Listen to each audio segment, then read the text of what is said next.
So చాలా మంది మనకి నెల్లూరు కానీ లేకపోతే అనంతపురం కానీ కడప కానీ సో మోస్ట్లీ ఇక్కడ ఉండే వాళ్ళు సో హైదరాబాద్ కంటే కూడా సాఫ్ట్వేర్ కోచింగ్ అయినా తీసుకున్నా లేకపోతే యూపీఎస్సీ కోచింగ్ తీసుకున్నా కానీ బెంగళూరులో ఉండి అక్కడ కోచింగ్ తీసుకోవడానికి ఇష్టపడుతూ ఉంటారు. ఎందుకంటే వాళ్ళు కొంచెం దగ్గరగా ఉంటుంది అనే ఒక ఆలోచనతో ఎవరైతే ఈ విధంగా వెళ్తా ఉన్నారో కొంతమంది అడిగారు అంటే మీరు హైదరాబాద్ గురించి చెప్తున్నారు, వై నాట్ బెంగళూరులో కూడా మంచి ఇన్స్టిట్యూట్స్ లేవంటారా, బెంగళూరులో మంచి యూపీఎస్సీ కోచింగ్ ఏదైనా ఉంటే మాకు సజెస్ట్ చేయండి అని చెప్పి చాలామంది అడగడం జరిగింది.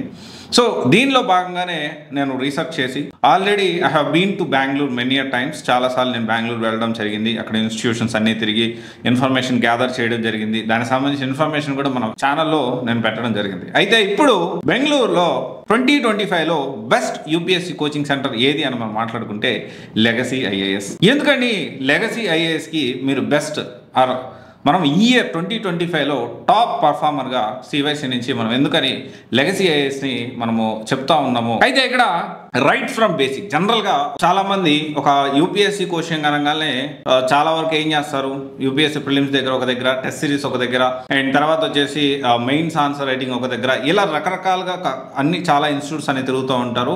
సో మనందరికీ తెలుసు ఎగ్జామ్ అనేది 2 స్టేజెస్లో ఉంటుంది. ఒకటి వచ్చేసి ప్రిలిమ్స్, సెకండ్ మెయిన్స్లో పార్టే ఇంటర్వ్యూ అయితే పర్సనాలిటీ టెస్ట్ ఏదైతే ఉందో సో అది కూడా మెయిన్స్లో పార్టే. ఈ 2 స్టేజెస్లో మనకి ఎగ్జామ్ అయితే జరుగుతుంది. ఈ 2 స్టేజెస్లో and we can consider that 3 stages అనుకుందాం మనము. సో ప్రిలిమ్స్, మెయిన్స్, ఇంటర్వ్యూ, ఈ త్రూ అవుట్ ద ప్రాసెస్లో step by step right from basic NCERTs నుంచి మీకు యూపీఎస్సీ క్రాక్ చేసే వరకు ప్రతి స్టెప్లో ప్రతి అడుగులోనూ వీళ్ళు తోడుంటారు.